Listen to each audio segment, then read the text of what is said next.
Hello, good morning friend, dear friend. Captain Bhagwan, आज मैं आप लोगों को एक विशेष स्पेशल चीज़ बताना चाहता हूँ जिसमें बहुत से लोग जानना भी चाहते हैं और बड़ा इंटरेस्टिंग सब्जेक्ट है।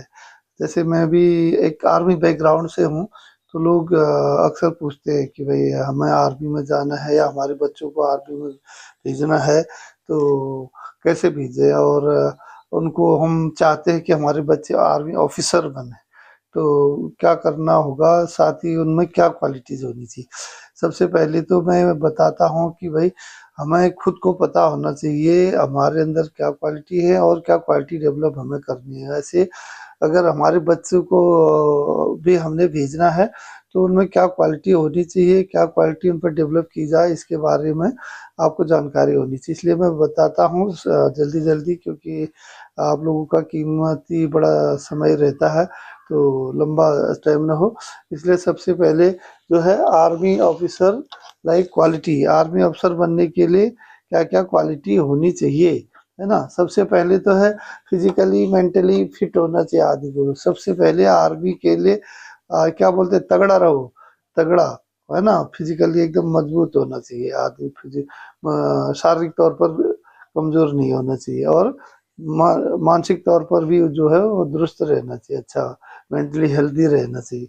और दूसरा जो है वो क्या हो, इंटेलिजेंट, बच्चा इंटेलिजेंट होना चाहिए, या जो भी आर्मी में जाएगा अफसर उसको इंटेलिजेंट होना चाहिए। जब वो इंटेलिजेंट होगा तब हर चीज़ को समझेगा, वो करेगा। या परीक्षाएं जो रिटर्न होंगी, जो एसएसबी इंटरव्यूज होंगे, तो इंटेलिजेंट होगा तब ठीक से उन चीज़ों को कर पाएगा, है ना। उसके साथ ही साथ बच्चे को क्या होना चाहिए, डिसिप्लिन्ड, है ना। डिसिप्लिन, अनुशासित, अनुशासन पहले से ही खुद को सेल्फ डिसिप्लिन्ड होना चाहिए। किसी को डिसिप्लिन सिखाने की उसको जरूरत नहीं होनी चाहिए, क्योंकि आर्मी में सबसे ज्यादा डिसिप्लिन का महत्व होता है ना, अनुशासन का महत्व होता है। इसलिए डिसिप्लिन होना चाहिए। हमने देखना है हमारे अंदर एक क्वालिटी है कि नहीं, ये तो विकसित करना है। और उसके अलावा क्या होना चाहिए, पंक्चुअल, पंक्चुअलिटी। हम लोग हमेशा क्या होते हैं, लेट लतीफ, लेट उठना, लेट जाना, कहीं भी स्कूल में, कॉलेज में, ऑफिस में, कहीं भी जा रहे लेट जा रहे, अरे चलता है, ऐसा नहीं। आर्मी में क्या होता है, पंक्चुअलिटी बहुत ही जरूरी है, क्योंकि सही समय पर अगर अफसर या जवान कहीं लड़ाई हो रही है या कोई बात हो रही है, अगर सही समय पर नहीं पहुंचेंगे तो उसका परिणाम कुछ और निकल आएगा। इसलिए जो है पंक्चुअलिटी बहुत जरूरी है, पंक्चुअल होना, ये क्वालिटी डेवलप करें। और साथ ही साथ करेजियस, करेज, साहसी। भैया फौजी जवान है, फौजी अफसर है, उसको क्या है, साहस होना चाहिए। साहस होगा तभी वो आगे डट के लड़ पाएगा, दुश्मनों से मुकाबला कर पाएगा, अपनी बात को अच्छे से बता पाएगा। इसलिए साहसी होना, करेजियस होना बहुत जरूरी है। और उसमें क्या होना चाहिए, रिस्क टेकिंग फैक्टर। हमको हमारे अंदर रिस्क लेने की, है ना, पंगा लेने की जो है क्षमता होनी चाहिए। और उसमें डरना नहीं चाहिए। जब, क्योंकि कहीं भी, जब भी आर्मी का मतलब ही क्या है, सेना का भाई देश की सुरक्षा करना, बॉर्डर की सुरक्षा करना। कल को जब ऐसी लड़ाइयाँ, ऐसी स्थिति आ जाती है, आजकल तो छोटे छोटे उग्रवादी इनकाउंटर से जो होते हैं, टेररिज्म हो रहा है, इसमें भी उनको लगाने लगे। तो अगर वो जो है रिस्क फैक्टर नहीं होगा उनमें, तो डरे छिपे रहेंगे, आगे नहीं बढ़ेंगे, रिस्क भी लेना पड़ेगा, है ना। जान जोखिम में डाल के भी आदमी को अपना टारगेट को हासिल करना होता है। इसलिए हमें रिस्क लेने की क्षमता भी अपने उसमें विकसित करनी चाहिए, होनी चाहिए, तभी वो चीजें वहां पर देखी जाती है। और डिसीजन, सबसे मुख्य क्या है, डिसीजन मेकिंग। आर्मी अफसर के लिए बहुत जरूरी है डिसीजन मेकिंग, बहुत क्विक डिसीजन मेकिंग, जल्दी से जल्दी उसको डिसीजन लेना है। क्योंकि सेकंड के सौवे हिस्से में गोली आकर के टारगेट को हिट करके निकल सकती है, और हमारा बहुत बड़ा नुकसान हो सकता है, हमारे साथियों का नुकसान हो सकता है। ऐसी जैसे पायलटों को होता है एयरफोर्स में, बहुत ही मतलब शार्प डिसीजन मेकिंग, कम से कम समय में बेहतर डिसीजन लेने के लिए वो क्षमता होनी चाहिए। इसलिए डिसीजन मेकिंग या डिसीजन टेकिंग का जो है वो बहुत बड़ा रोल है हमारे उसमें, आर्मी के लिए। आर्मी अफसर बनना है तो अच्छा, उसको तुरंत डिसीजन लिए नहीं कि अरे बाद में बताएंगे, सोचेंगे क्या होगा, देखते हैं, स्टडी करते हैं, ये नहीं, है ना। इसीलिए उसको डिसीजन मेकिंग का वो बताया गया। और उसके अलावा क्या है, लॉयल्टी, है ना। हमारे पर लॉयल होना चाहिए, वो देश के प्रति, अपने सीनियर के प्रति, अपने काम के प्रति जो है ना, एकदम आदमी को उसके वफादार होना चाहिए। लॉयल्टी मतलब वफादारी, वफादारी बहुत जरूरी है। मतलब वफादारी, गद्दारी हम सुन नहीं सकते, गद्दार हमारे देश में रह नहीं सकता, गद्दार सैनिक हो नहीं सकता। इसलिए लॉयल्टी बहुत जरूरी है ना। तो इसीलिए बचपन से लॉयल्टी बच्चों में विकसित करनी चाहिए। जो लॉयल होगा उसी को ये मौका मिलेगा। तो इसलिए ये चीजें ध्यान रहे। रिसोर्सफुलनेस, और उसके अलावा क्या होना चाहिए, नॉर्मल क्वालिटी जो है रिसोर्सफुल। आदमी को मतलब अपने जो साधन है, सीमित सोर्स है, उन्हीं को इकट्ठा करके उन्हीं से आगे बढ़ना, उन्हीं से करना, रिसोर्सफुल होना। अब लड़ाई लग गई, वहां पर जो है गोला बारूद खत्म हो रहा है या हमारे पास कोई चीज नहीं, तो उसने जैसा भी वहां पर जो सीमित साधनों से भी लड़ाइयाँ लड़नी है, आगे बढ़ना है, अपने मकसद को हासिल करना है, उसे कहते हैं रिसोर्सफुल। चाहे ग्रामीणों की मदद ले, चाहे जंगल के ले, लकड़ी से, पत्थर से, कोई भी चीज जो भी उसके पास उपलब्ध साधन अगल बगल होते, उन्हीं से भी वो काम चला के आगे बढ़ता जाए। इसी को बोलते हैं रिसोर्सफुलनेस, है ना। जो उपलब्ध स्रोत होते साधन, उसका जो ज्यादा से ज्यादा दोहन करता, फायदा उठाता, उसे जो है ये ऑफिसर लाइक क्वालिटी में माना जाता है। इसलिए चीजें देखी जाती है रिसोर्सफुलनेस में, है कि नहीं। उसी टाइप के सवाल पूछे जाते हैं इंटरव्यू में। और साथ ही साथ क्या है, एक क्वालिटी है इंड्योरेंस। इंड्योरेंस का मतलब होता है सहन शक्ति, है ना। तो वहां पर जो है जाने के बाद तो प्रैक्टिस कराई जाती है इंड्योरेंस का। बीपीटी, दौड़ भाग, 20 किलोमीटर, 30 किलोमीटर, 40 किलोमीटर मैराथन की दौड़े कराई जाती, दिन भर खड़ा काम, तमाम सारी एक्टिविटीज कराई जाती है। तो उससे उसमें सहन शक्ति की एक क्षमता बढ़ाई जाती है। तो ये तो फिजिकल हुआ, मतलब शारीरिक तौर पर इंड्योरेंस हुआ, शारीरिक सहन शक्ति हुआ। लेकिन मानसिक भी सहन शक्ति उतनी होनी चाहिए कि जोश में होश नहीं खोना है। बोलते ना जोश हाई है, सिर्फ जोश हाई है कहने से नहीं, होश भी साथ में रहना चाहिए। इसलिए इंड्योरेंस, सहन शक्ति, कोई तकलीफ हो रही, परेशानी हो रही, उसको सहन करके भी अपने मकसद को हासिल करने के लिए वो उसमें क्षमता होनी चाहिए। इसलिए इंड्योरेंस एक क्वालिटी, सहनशीलता उसमें होना बहुत जरूरी है ना। और दूसरा क्या है, इमोशनली स्टेबल, है ना। इमोशनली स्टेबल का मतलब है कि वो मानसिक भावनात्मक तौर से जो है मजबूत होना चाहिए। ये क्यों? क्योंकि एक तरफ जो है घर में जवान के, अफसर्स के प्रॉब्लम हो रही, माँ बीमार हो रहा है, पिताजी बीमार हो रहे हैं, या कोई ऐसे घर पे बड़ा प्रॉब्लम खड़ा हो गया है, या हो सकता है कि किसी की अचानक डेथ ही होगी, जैसे भी कोरोना में कितनी प्रॉब्लम्स आई। तो उस टाइम वो डिस्टर्ब होकर के बोला मुझे नहीं नौकरी करनी, मुझे नहीं ड्यूटी करने, अपना सब छोड़ छाड़ के भाग रहा है, अपनी जो उसकी जिम्मेदारियां दी है उनको नहीं ठीक से वो कर रहा है। तो इसलिए जो है उस चीज को देखा जाता है, उसमें काबिलियत है कि नहीं, इमोशनल स्टेबिलिटी कितनी है। भावुक होकर के छोड़ छाड़ के तो नहीं आता। औरत ने यहाँ से बोला भाई मैं तेरे बिना नहीं रह पाती, जल्दी आओ घर, तो इमोशनल होके बोला छोड़ छाड़ कर, ऐसा नहीं। इमोशनल स्टेबिलिटी, भावनात्मक मजबूती होना बहुत ही जरूरी है। भावुक नहीं होना है कि घर में तकलीफ होगी, रो रहा है, ये हो रहा है ना, है ना, ये चीज अलाउ नहीं।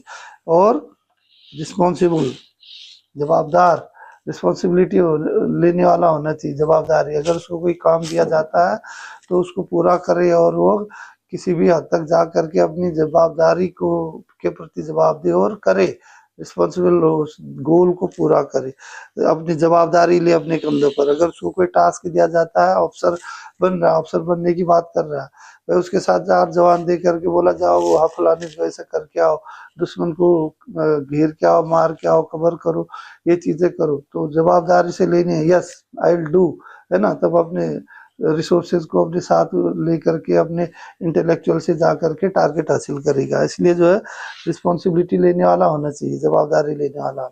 अवेयरनेस, उसको जो है अवेयरनेस का मतलब है क्या, एकदम सही, चारों तरफ सचेत, जिसको बोलते हैं आप लोग, सचेत रहना, दाएं बाएं क्या हो रहा है, कि भाई देखिए हम खाली अपना खड़े अपने सोच रहे हैं, हम अपने ध्यान में मगन, ऐसा नहीं, है ना। जैसे आप देखते हैं कहीं भी बड़े वीआईपी के बॉडीगार्ड होते हैं, प्रधानमंत्री के, राष्ट्रपति, उनके देखते उनके जो होते हैं बॉडीगार्ड होते, पायलट होते, कितने अवेयरनेस होते हैं उनके। सेकंड सेकंड में नजर इधर उधर ऊपर नीचे बदली होती रहती है, हर चीज में उनका आगे पीछे ध्यान रहता है। ये अवेयरनेस, क्योंकि भाई कहीं से भी खतरा आ सकता है, इसलिए जो है अवेयरनेस नहीं होगी, जागरूकता नहीं होगी उसमें, तो वो कामयाब नहीं हो सकता। इसलिए अवेयरनेस होना बहुत जरूरी है। साथ ही साथ उसमें जवान या लड़का या जो भी आर्मी अफसर बनने जा रहा है, आर्मी अफसर बनने के लिए उसमें कमांड कंट्रोल क्वालिटीज होनी चाहिए। कमांड कंट्रोल क्वालिटी मतलब क्या है, अपने मातहत उसके नीचे जो काम करने वाले लोग हैं या जो दूसरे लोग हैं उनसे काम लेने के लिए, और एक सख्ती से आदेश देना और आदेश को कार्यान्वित करवाना, उसके लिए उस पर क्वालिटी होनी चाहिए। ये नहीं सिर्फ धमकी देकर ही करे, लेकिन उनको उनकी प्रॉब्लम को भी अंडरस्टैंड करे, समझे और सही टाइम से काम दे। और उसमें एक मतलब उसकी क्षमता होनी चाहिए कमांड करने की, है ना, लीडरशिप वाली क्वालिटी होनी चाहिए। नहीं तो उसके मातहत बोलेंगे अरे नहीं ये हमें दुखी करता है, परेशान है, ये ठीक नहीं वो ठीक नहीं, तो उनकी मानसिक स्थिति को भी समझ के, उनकी जरूरतों को भी समझ के, उनको सब चीज को करके, और साथ ही साथ अपना मजबूती से अपनी कमांड को भी बरकरार रखना है, तो उसमें कमांड क्वालिटी होनी चाहिए, लीडरशिप जिसको बोलते हैं, है ना, एक नेतृत्व क्षमता होनी चाहिए। और जो है उसको जहां भी उसको डिप्लॉय किया जाएगा उसमें एक क्या होना चाहिए, लोकल इंफॉर्मेशन। हम जहां पर भी हैं, अभी यहाँ पर हैं, इस क्षेत्र की जानकारी हमें ज्यादा से ज्यादा हासिल करनी चाहिए। वहाँ की सूचनाएं, गुप्त सूचनाएं कि क्या है, उनके क्या कल्चर है, क्या बिलीव है, कैसे लोग हैं, कैसे वहाँ दुश्मन कैसे आकर के उनमें अपना फायदा उठा सकता है। जब हमें उन चीजों के लोकल इंफॉर्मेशन नहीं रहेगी, हम उसके प्रति ज्यादा इंटरेस्ट नहीं होगा हमारे, तो हम वहाँ पर भी मार खाएंगे। इसलिए जो है हमारे लोकल इंफॉर्मेशन गैदर करने के लिए, मतलब इंटेलिजेंट लोगों से सूचनाएं लेकर के सही समय पर सही अपने मकसद को हासिल करने के लिए उसमें ये क्वालिटी भी होना जरूरी है। और अंतिम जो क्वालिटी है, और क्वालिटी तो बहुत है, वो इसी के अंदर सब आ जाते हैं, लेकिन सबसे बड़ी जो क्वालिटी है उसमें पेट्रियटिज्म, देशभक्ति की भावना होनी चाहिए। देशभक्ति, जब तक उसमें देशभक्ति की भावना नहीं होगी, वो अपना काम अच्छे से नहीं कर पाएगा। मतलब मेरा देश पहले, मेरी जान बाद में, तो अपने देश के लिए सब कुछ कुर्बान करने के लिए, अपने जिम्मेदारियों को निभाने के लिए हमेशा तत्पर रहे, तो उसमें पेट्रियटिज्म होनी चाहिए, है ना, देशभक्ति की भावना होनी चाहिए। तो ये सारी चीजें मोटी मोटे तौर पर मैंने आज आपको बताई हैं। तो इसमें बहुत सारे बच्चे जो है अभी आर्मी अफसर के लिए रिटन क्वालिफाई करे होंगे, एसएसबी इंटरव्यू बोर्ड में जाएंगे, और या किसी के बच्चे जा रहे होंगे या कोई जाना चाहेंगे, तो उन लोगों के लिए अच्छा है वो इस चीज को समझे। और ये मेरे इस वीडियो को अगर देखेंगे तो कुछ समझ में आएगा।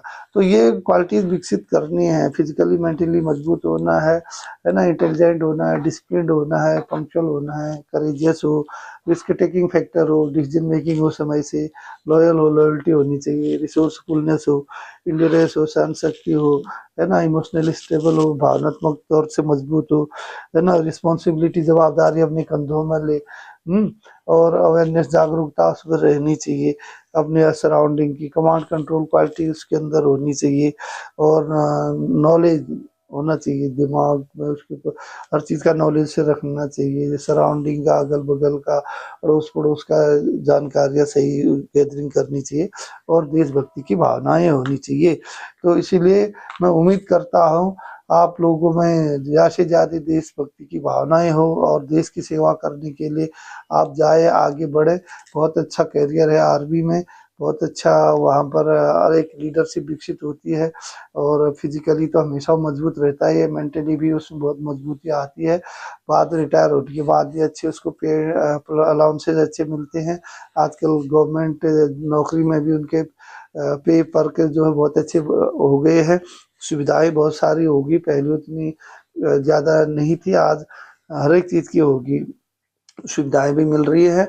इसलिए मैं कहूँगा नई बच्चों को आप जरूर जाए, आर्मी में ज्वाइन करें एज अफसर, वहाँ पर जो है देश का नेतृत्व करें, आप भी आगे बढ़े। और हमें बहुत खुशी होगी अगर कुछ ही बच्चे भी इन चीज़ों को सुन के या उनके पेरेंट्स से सुन के अपने बच्चों के लिए ये चीज़ों का ध्यान रखेंगे, इनको विकसित करेंगे इन क्वालिटी को। तो मैं उम्मीद करता हूँ कि ज़्यादा से ज़्यादा लोग जो है as an army officer select होंगे और जाएंगे। तो मेरा चैनल है यूट्यूब में भगवान सिंह भगवान सिंह बोरा करके, इसे देखें, सुने, लाइक करें, सब्सक्राइब करें। और आप लोगों को मैं बहुत बहुत शुक्रगुजार हूँ, आप अपना कीमती समय दे करके मेरे इन चीज़ों को सुनते हैं और उम्मीद करता हूँ आप इनसे फायदा उठाएंगे। आप स्वस्थ रहें, मस्त रहें। जय हिंद, जय भारत, धन्यवाद।